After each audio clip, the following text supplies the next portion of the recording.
Let's Pod This. My name is Andy Moore. Friends, it's good to be with you again this week. I'm sorry I missed last week.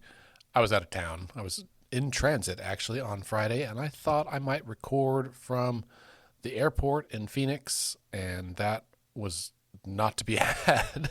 Could not find a quiet corner to save my life. And there was delays. Flying in the modern world is a far cry from what it was in the 60s. Not that I was around, but I've seen, reports on it. Anyway, as it turns out, the last couple of weeks have been quite busy, so let's catch up a little bit.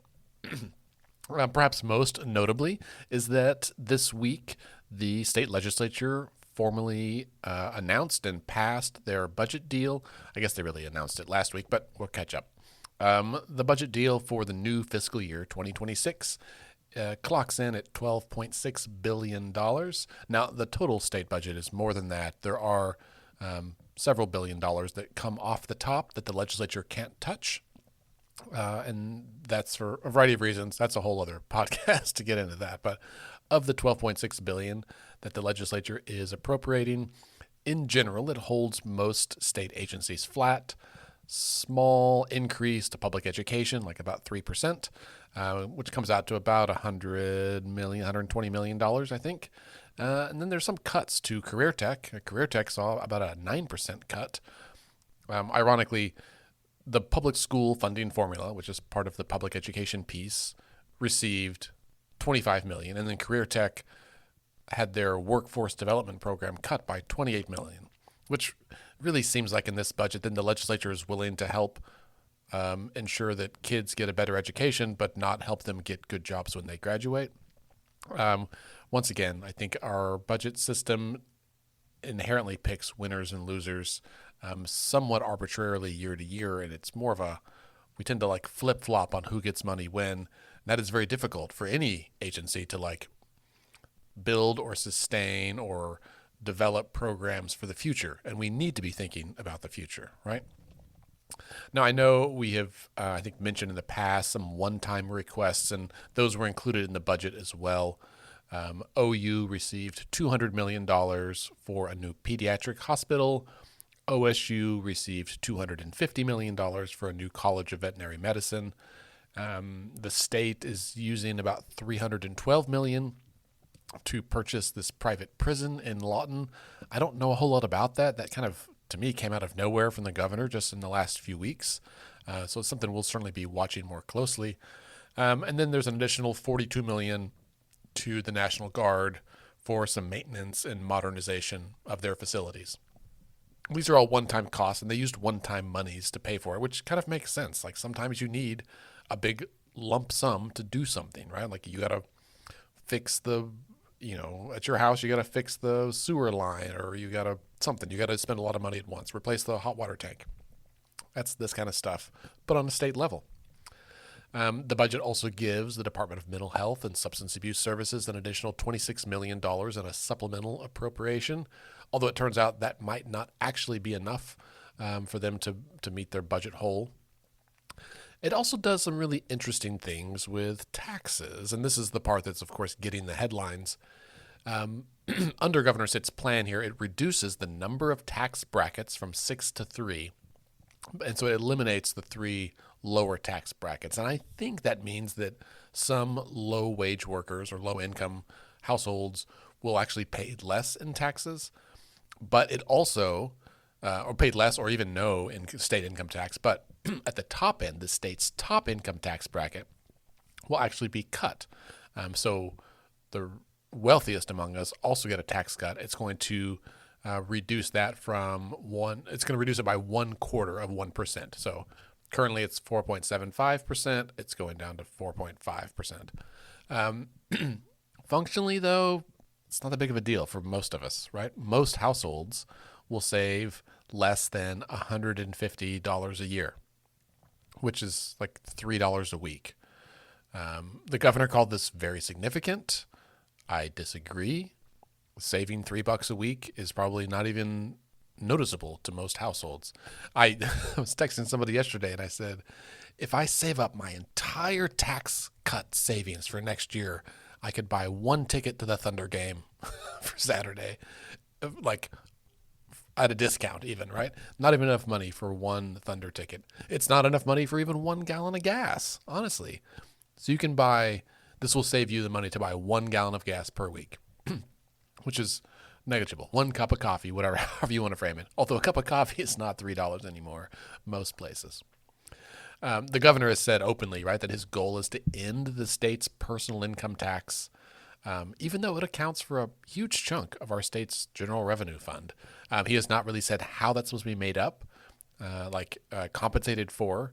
So if we eliminate the personal income tax, then there's this giant budget hole. This tax cut alone, right? He is saying it's going to cost the state about I think he said $160 million this first year, but then the next year it'll cost more on the order of $400 million. Well, that's a big chunk of change. And this is just a reminder, that's how taxes work, right? Each of us pays a small amount in, and we pool all of that money together, and then collectively we can make some really big changes, right? Just like if you are, trying to have a pizza party in the office, nobody individually wants to pay for the whole pizza party, but if you all, pitch in $3, okay, now we can buy enough pizza for the whole place. That's really how taxes work. It is a group project, but it requires group participation. The other problem with this tax plan is that it relies on an economic trigger. That is, like, when the economy grows a certain amount, that trigger kicks in and triggers additional cuts. So this is how his pathway to zero income tax is going to work. That if the economy keeps growing, we'll cut the rate, and so people pay less and less and less. Now the thing about that, though, is that we've been here before. Heck, Let's Fix This started in 2016 because of the dire impact of a trigger bill not unlike this one that they had passed several years before that. So the legislature has passed similar tax cut trigger bills twice before, and both times it led to a financial crisis for our state, and both times the legislature had to come back in a few years later and repeal the tax cut. So this is Governor Stitt trying to hang his hat on the fact that he cut taxes and created a pathway to zero income tax, and I will bet you dollars to donuts that within 10 years we have to come back and fix this, because it's going to result in a continued diminishing of income to our state. Or they're going to have to find ways to make up this growing budget hole, and that's probably going to come in the form of some other tax or of fees somewhere in how we do things. Like the cost of driver's licenses is going to skyrocket. They're going to reinstitute vehicle inspections and the costs with it, something. They're going to have to find a way.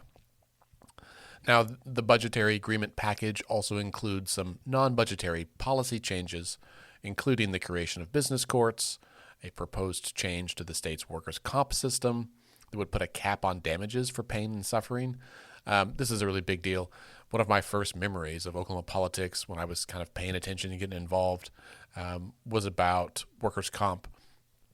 And they passed a cap on this stuff before, and it was deemed unconstitutional ultimately. The court said that you can't limit how much you pay people who got injured at work but survived versus those who got injured at work and died from the same injury.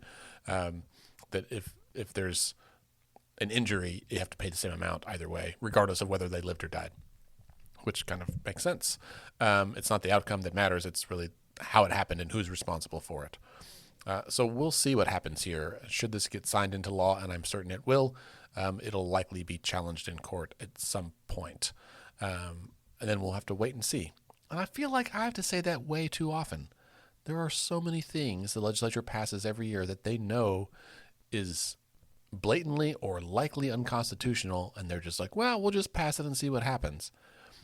And that is putting a lot of hope in our courts. That is also, I would argue, the legislature giving away power to the courts to decide things that it's not necessarily their role and how they were set up. A recent audit, although it's not really an audit, but a recent analysis of the Department of Mental Health budget from David Greenwell, who's a CPA, a certified public accountant, and a former member of the Oklahoma City Council as well. But he was brought in to DMH to kind of do an analysis of like what is actually happening right now and how much money do they really need this year. He was very clear this is not an audit. This is a best effort projection with a reasonable margin of error using historical data and trend analysis. Great. Okay. So that's not an audit. It's like, here's what we think is happening. We're doing some projections. This is what we think we are right now. And basically it said, okay, they need $30 million for this year. You know, just a few weeks ago, the head of ODMH said, well, we only need, first she said we need 63 million. And she's like, oh, just kidding. It's probably 43. Oh, no, just kidding. It's only 6.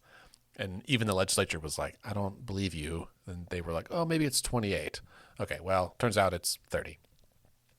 In addition to that dollar figure, which is helpful to know, Mr. Greenwell made several recommendations, 52 other recommendations, including things that are kind of low-hanging fruit. Like he recommended that the department hire a chief financial officer and an internal auditor with deep public sector experience. Yeah, we need those because both of those people just quit in the last couple of weeks. They also need to update their accounting system to one that's approved by the Office of Management and Enterprise Services, OMES. And I was shocked to read that because that means that they haven't been using an accounting system approved by OMES, which begs the question, what have they been using? Has the Department of Mental Health just been operating on Microsoft Excel spreadsheets all this time? They have a total budget of like $700 million. You need something more advanced than just spreadsheets and like a bucket of receipts on your desk. Lots of other stuff. It's an interesting report. If you're interested, you can find it. I think it's linked in a KOSU story. If you go on their website, it's probably linked elsewhere as well. Another important thing that happened is a bill from last year, House Bill 4156, which was authored by then Speaker Charles McCall and Pro Tem Greg Treat, both of who have termed out. It created a crime in the law called impermissible occupation. This is a immigration themed issue, right? And so at the time they basically said if someone is arrested for anything else or suspected of being in Oklahoma illegally, then they could be arrested and charged with this crime that they committed. This was not a crime before this. They just created this as a brand new crime because we need more of those around. And at the time, Joe Biden was still president, and so the Department of Justice, under him, objected to the law, as did a number of immigration groups, went to federal court, and federal court put a hold on it, and it's been kind of held up in the courts since then. Well, we also had an election in November. We have a new president now and a new head of the DOJ, and so in March of this year, the DOJ said, just kidding, we no longer object to this law. Please proceed. Now, the other plaintiffs, the ACLU, the National Immigration Law Center, LULAC, and some others, were like, no, we still object. So they refiled a new challenge to this. And again, a federal court stepped in and said, okay, this law is on hold and blocks it from going into effect pending, additional review and hearings and legal outcomes. The law is pretty clear by my read, and I'm not a judge or an attorney, but it's simple enough that even I, a layperson, can understand that immigration is a federal responsibility, not a state responsibility, and that's because the U.S. Constitution grants the federal government the power to regulate immigration, and the Supreme Court has consistently upheld this power. There's a uniformity principle here that they say that the federal government should do this so that it is uniformly applied across all states so that we can maintain a national identity, right? Your immigration status is based on your national identity, not your state identity. And we don't want states having, some states where it's illegal to be there and other states where it's not. Like this is a federal thing. And so I expect the court will kind of say listen, this is a federal issue. Let's let them decide. Ironically, there was another bill this year that would have actually repealed this other bill, this House Bill 4156 from last year, The new bill didn't advance out of committee. I don't know why. Maybe they suspected or they expected that this one would be allowed to go into effect, even if it's not. As we near the end of session now, we're just a few days. Honestly, next week is sine die. They have to be done by next Friday. From what I've heard, they'll likely be done on Wednesday or Thursday. Monday, of course, is Memorial Day, so they won't be there. I expect they'll come back Tuesday, Wednesday, maybe to do any additional passage, maybe some veto overrides, and then they'll be done sometime Wednesday, Thursday, and get out of there. And they really do have until 5 p.m. on Friday to get done. And so we'll see what happens. But along the way, Governor Stitt has used his veto pen. It seems like way more than in years past. Now the data is still coming in, right? But there was a report this week about the number of times that he has used his veto pen. I think as of May 16th, so a week ago now, Governor Stitt had received 300-ish bills. No, he had vetoed 300-ish bills. He had received 253 bills and vetoed 39 of them, which is like 14%. And that is way higher. That's like more than twice as high as any other year. Now, I expect that number will shift a little bit because that doesn't include all of the budget bills, and there's like 54 budget bills plus some others that'll go to his desk, right? So by percentages, it will change a little bit, but he may also veto some, and we'll kind of see. I expect he might end up, I don't know, somewhere around 11, 12, 13%, like percentage veto, but still the next highest is 7%, and that was 2 years ago. Last year was 6%, but KOSU did a report, or they looked at over the last 11 years. So basically, Governor Fallon's last term and then all of Stitt's 2 terms so far. And the average of those is like less than 5%. It's like around 3.5%. Some years, in 2021, Governor Stitt only vetoed like less than 2% of bills.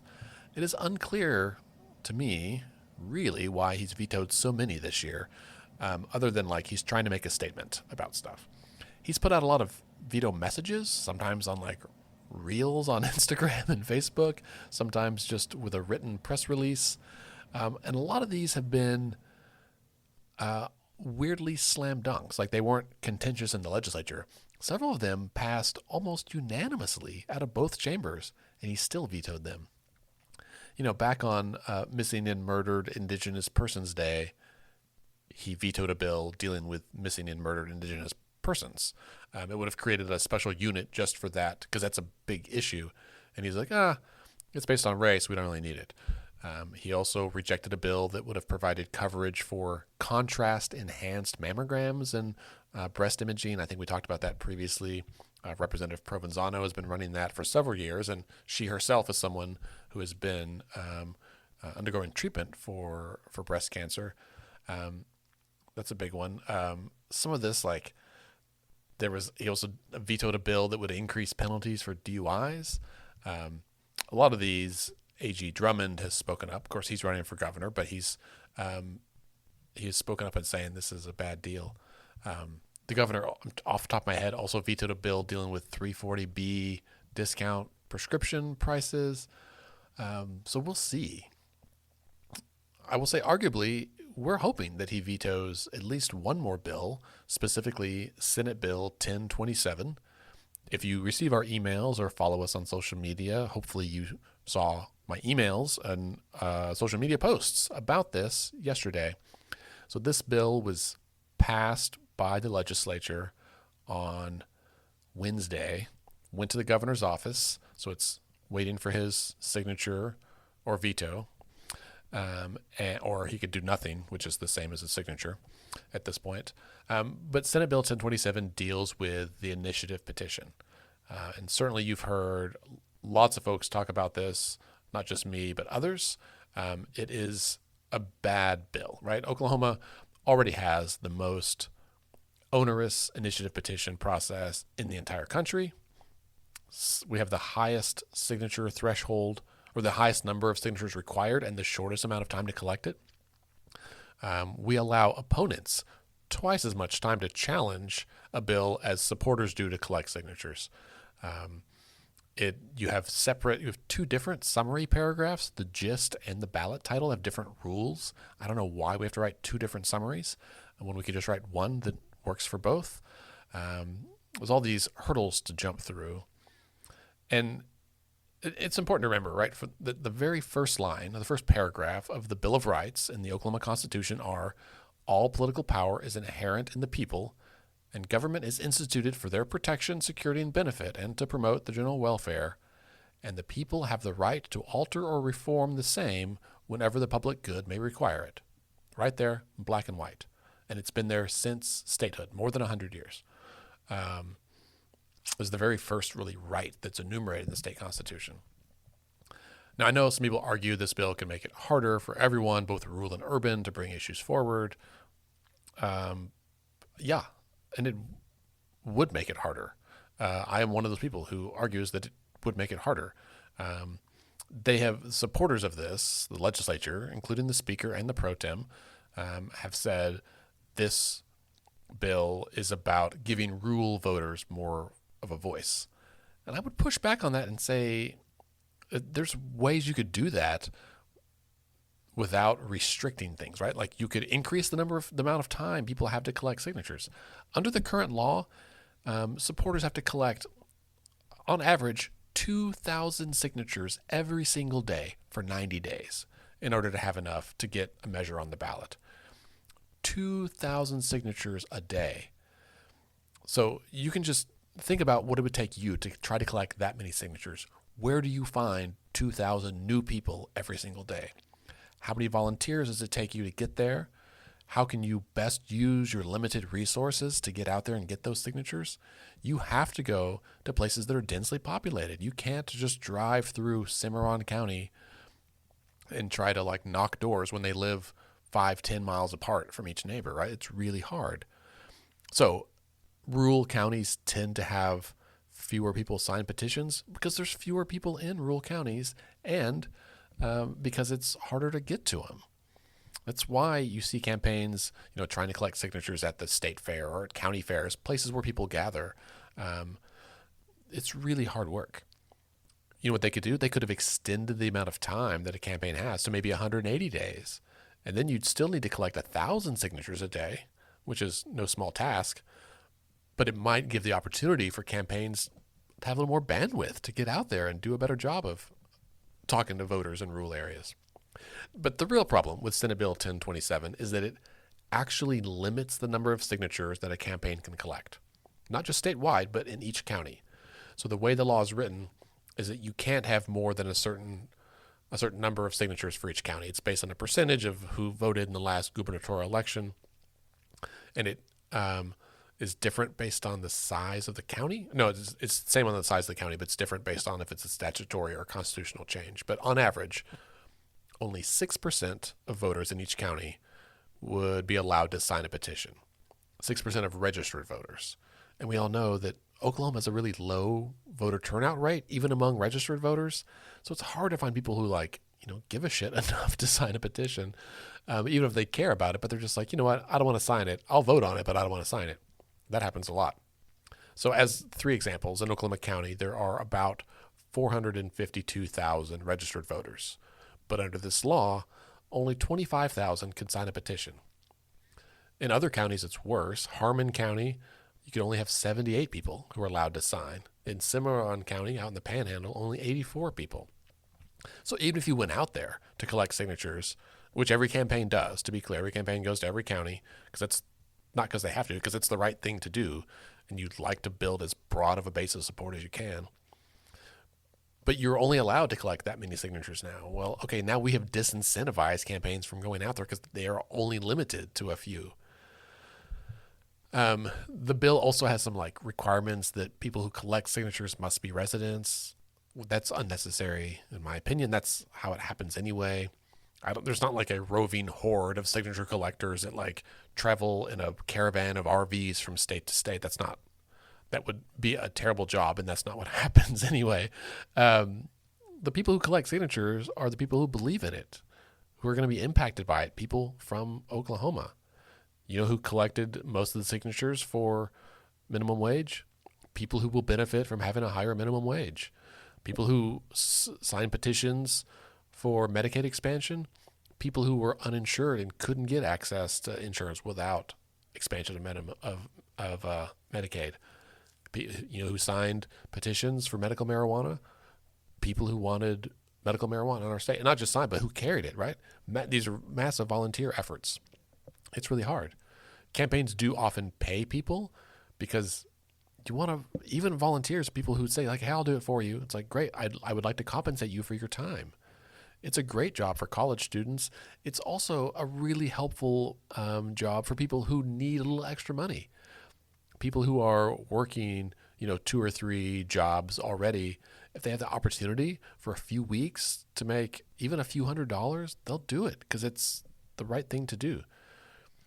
And I was thinking about this the other day, and it really occurred to me that initiative petitions are good for business. And that means that this bill, Senate Bill 1027, is bad for business. That's a job killer. A typical ballot initiative campaign is going to cost $5 to $10 million, maybe $15 million in Oklahoma for most issues. And that means all of that money is going directly into our local economy, right? Like that's tens of millions of dollars going into our local economy. Each campaign creates hundreds of jobs, tons of money going into small businesses. Maybe it's small local newspapers that are struggling already.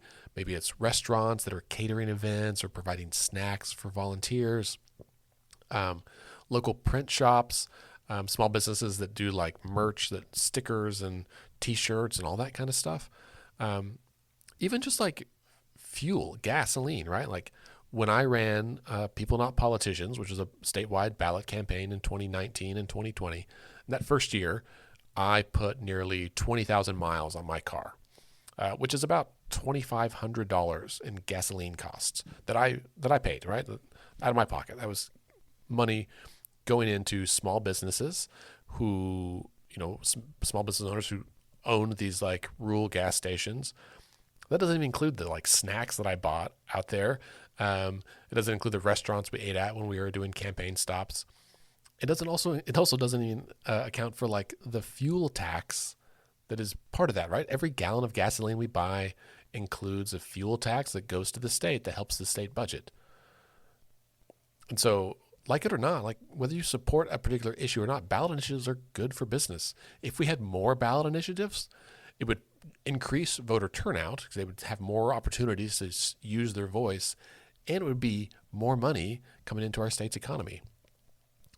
And honestly, this is part of like a coordinated attack across states. So last week and then 2 weeks before that, I was with colleagues from Arkansas and Missouri and Florida, all of which are fighting bills very similar to this. It is very clear that whoever is behind all of this is kind of working together. The attacks are very similar.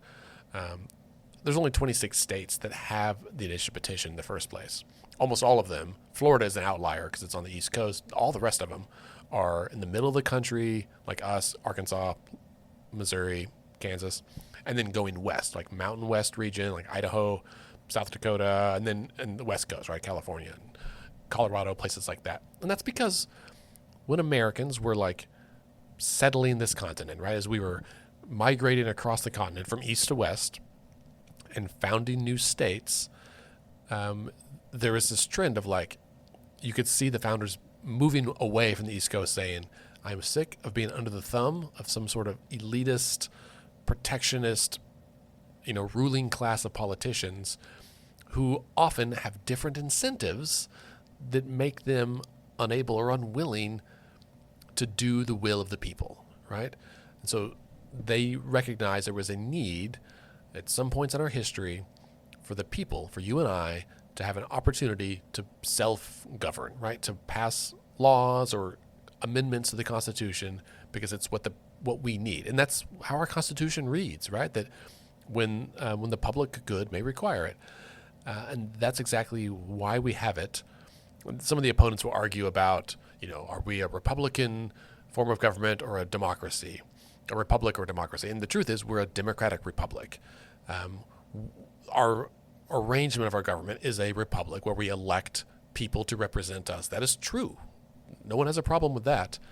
And also, in many states, with this other piece, right, that is a direct democracy component, because the founders of our state and many other states recognized, hey, a republic is not enough, right? We cannot put all of our trust in our politicians, and with good reason, right? I saw some polling recently that Oklahoma voters trust voters to do the right thing twice as much as they trust the state legislature, right?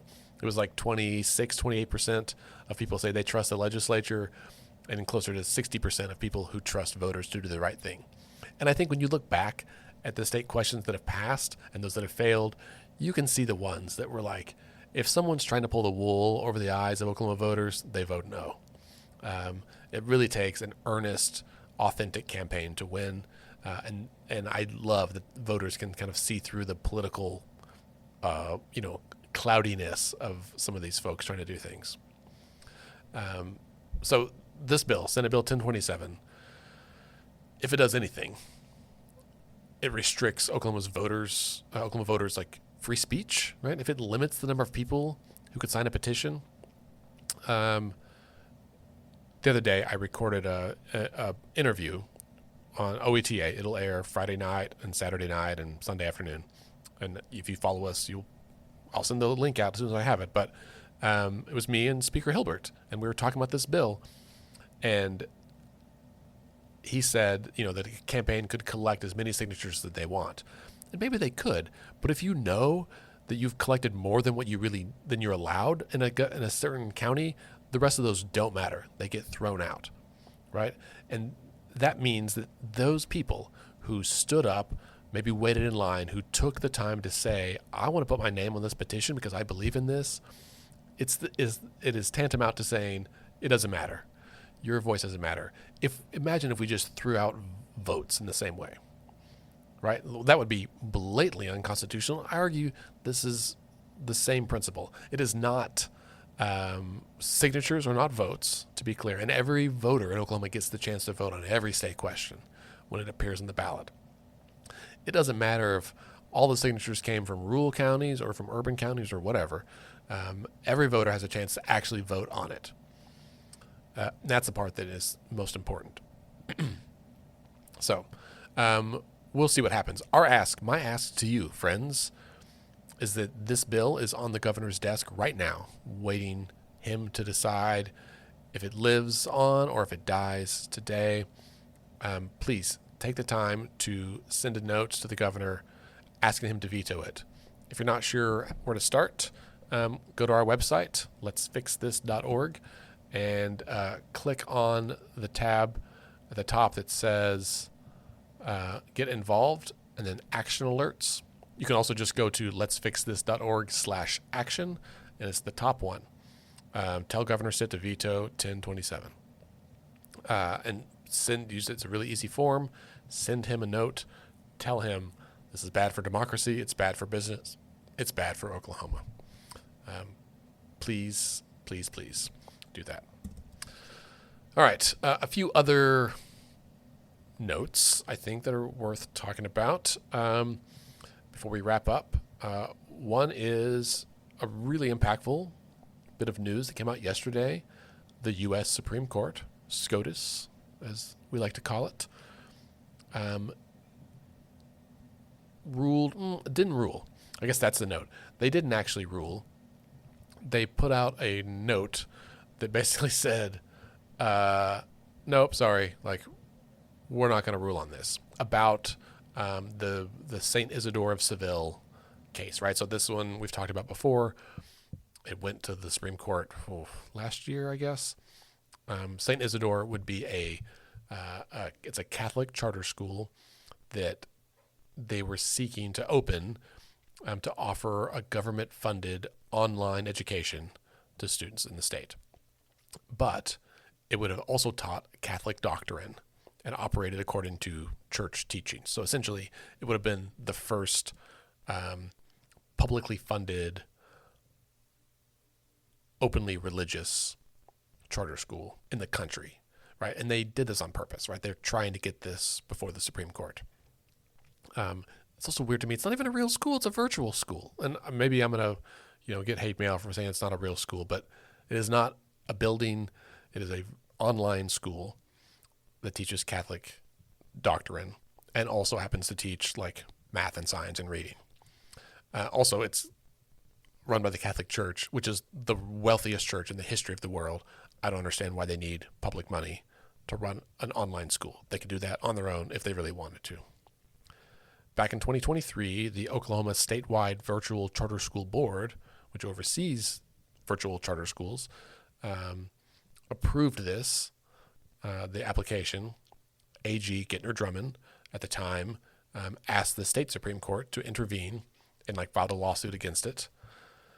The state Supreme Court said, oh yeah, this violates the principle of non-sectarianism, so that basically says the state constitution says you can't give public dollars to sectarian or religious organizations that way. And so it got appealed up to the U.S. Supreme Court.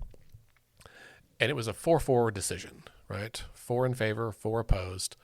There are 9 members on the court. You may recall Justice Amy Coney Barrett recused herself because she had previously represented Notre Dame in a lawsuit and had some connection there. And so she was like, no, I've got a conflict of interest.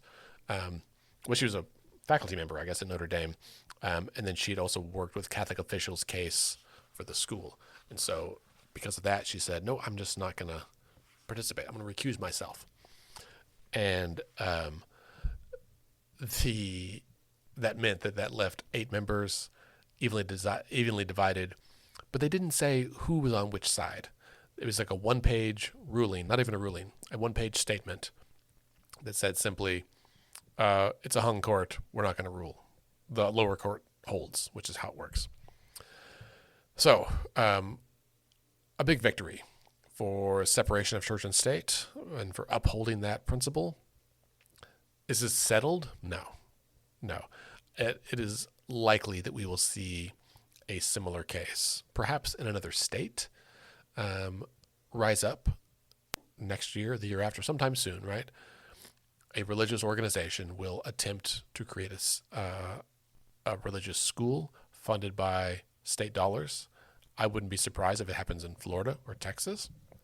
They will figure out where they think they have the best shot. Like they can try to shop around for the most hospitable judge to get it up, get it in front of. It'll get appealed to the U.S. Supreme Court, and they'll do it in a way where perhaps none of the justices on SCOTUS will have a conflict. And that might mean that someone like Amy Coney Barrett ends up being the deciding vote on this issue. It's very interesting that they didn't do it this year. I think we'll all be watching to see where it happens next. But for now, I am relieved. It is a victory that we can celebrate together. The separation of church and state is maintained, at least for another year. I mentioned earlier that next week is the sine die. We will see what happens Tuesday and Wednesday with veto overrides. Hopefully, they come back and override some vetoes. We'll see what happens with Senate Bill 1027. Again, please sign our form. Go to letsfixthis.org/action. Looking at the data now, we've already had almost 200 people submit. That's a little over 200 that have submitted an online effort to call for action on this. Thank you to all. I didn't do the math, 250-ish of you who have done that. Please, we need more. We need thousands. So after you do it, share it with your friends. Tell people, send it around. Let people know that this is worthwhile. Because, man, once we lose our right and our ability to petition our government, it's going to be real hard to get it back. Really hard, really expensive. Regardless of the outcome, whether the governor signs it or not, I'll tell you what, friends, what we need to do is we need to get together and we need to rewrite the state constitution in a way that creates a firm protections around the initiative petition so that the legislature cannot touch it. And then we need to run that, an initiative petition about initiative petitions. And then we need you to volunteer, right? We need to prove to them that Oklahomans, as we have done time and time again through our state's history, Oklahomans do not take kindly to politicians taking away our power, and we're willing to do what we need to do to stand up and put walls around that right in the Constitution so that they cannot keep eroding this. It is not just on principle, but in practice, way too difficult, way too expensive. This is not at all what the framers of our state constitution had in mind. It is not useful to the people in the way that it's supposed to be. And without it, we lose this really important check and balance on what's happening in our with our state government. And if we lose that, man, then the politicians can run wild, right? I would also argue that the initiative petition is helpful to the legislature. It gets framed as something that is oppositional to them, but that's not always the case.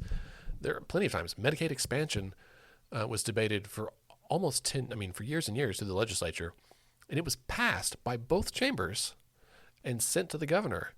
The reason it didn't pass then is the governor vetoed it. So when the legislature says oh, well, this passed and the people didn't want it, y'all passed it too, man. Right? The only reason it wasn't lost because the governor is the one who vetoed it, and you didn't have the votes to come back and override the veto. There are times, right, where there is an issue that lawmakers believe in but don't want to vote on because they want to get reelected. I know a lot of Republican lawmakers who are supportive of abortion rights but would never say so publicly, right? A lot of Republican lawmakers who are supportive of open primaries or increasing the minimum wage but would never vote on it publicly because they don't want to be on the record because they want to get reelected. The initiative petition allows us to get those bills passed because they know the people want it, and it allows us politicians to kind of stay out of it, right, in the shadows. And so any politician who's like, oh, we need this because we should get rid of this because we don't like people passing their own laws. No, listen, you guys propose 3,000 bills a year. Let us get one every couple of years, right? Let us help you. Let us work with you side by side. This way you don't have to be the one to do it. The legislature clearly didn't want to raise the minimum wage. They debated against it several times. Okay, well, now it's on the ballot, right? And when it passes, you guys can act like you're upset about it, or you can just be quiet and recognize that the people did what they wanted to do, what they needed to do for the betterment of our state. All right. Well, friends, that's it for this week. This weekend is Memorial Day weekend. I hope you find a cookout somewhere. Here in Oklahoma City, the Paseo Arts Festival is happening. It's going to be hot and potentially rainy, like it is every year for the Paseo Arts Festival. I hope to see many of you there or out in the community. Take a few days. You got a 3-day weekend, folks. Just take a deep breath and relax. Enjoy the nice weather. Hug your family, hug your kids, and begin thinking about how you are going to show up for your community this summer, right? Once session's over, it feels like people think, oh, okay, things are done. They're not done, right? The State Board of Education continues its warpath, although that might change. They've got a new board member now, and maybe the balance of power has shifted. But we're going to start moving into campaign season for 2026, really hardcore. There's already 6 candidates for governor out there. Some candidates for lieutenant governor, for AG. You're going to start seeing more from them online and out in the community. Lots of community festivals, and a lot of our partners need you to start talking to voters too, right? Whenever candidates ramp up their efforts to talk to voters, I want to make sure that the nonprofit community is also doing our part to talk to voters, not about candidates, but about issues and about reminding people that we need to come together because we are way stronger together than we are when we're separate. If you'd like to get involved with that, 2 recommendations. LULAC is one. They're a Latino-led organization on the south side of Oklahoma City. They're going to start doing community walks I believe next weekend, the 1st of June. That's a great organization to get involved with, particularly if you're Spanish speaking or of Latino heritage. They need folks from the community to help with that. In Oklahoma City, Foundation for Liberating Minds has been doing a program called We the East Side, where they're knocking doors on the east side of Oklahoma City, although they're looking to expand to other areas. They're great. They're super sharp. They've got a great kind of training program that's real simple. It's all like app-based on your phone. It's really easy to do. We work with them, help provide some of that technology for them to use. If you're in Tulsa, the Terrence Crutcher Foundation has been doing community walks for years. I guarantee they would love to have more volunteers help with that. Voter registration drives are happening around the state. If you're interested in doing that and you're not already involved and you just want to start doing one, send us an email, info@letsfixthis.org. I will happily create you a voter reg kit with training materials, all the forms you need, pins, tape, signs, whatever, and we'll get you hooked up so you can do voter registration in your community as well. We'll be back next week with a Sine Die episode, and then probably a couple more before the end of June, and then we'll take a break this summer, I think. And so we need to kind of recalibrate what we're doing and find out or make some decisions on how this podcast can be most useful. So maybe that's my last ask. As the music plays and we wrap up for today, can you send me a quick email? Can you tell me how long you've been listening and what you get out of Let's Pod This? We're approaching episode 300, and it's a good chance to reflect and to refine what we do for the current environment and for what's happening for 2026. So let me know how we can be most useful to you, listeners, as we kind of strategize for the future. Thanks. And as we go, remember that decisions are made by those who show up. We'll see you out there.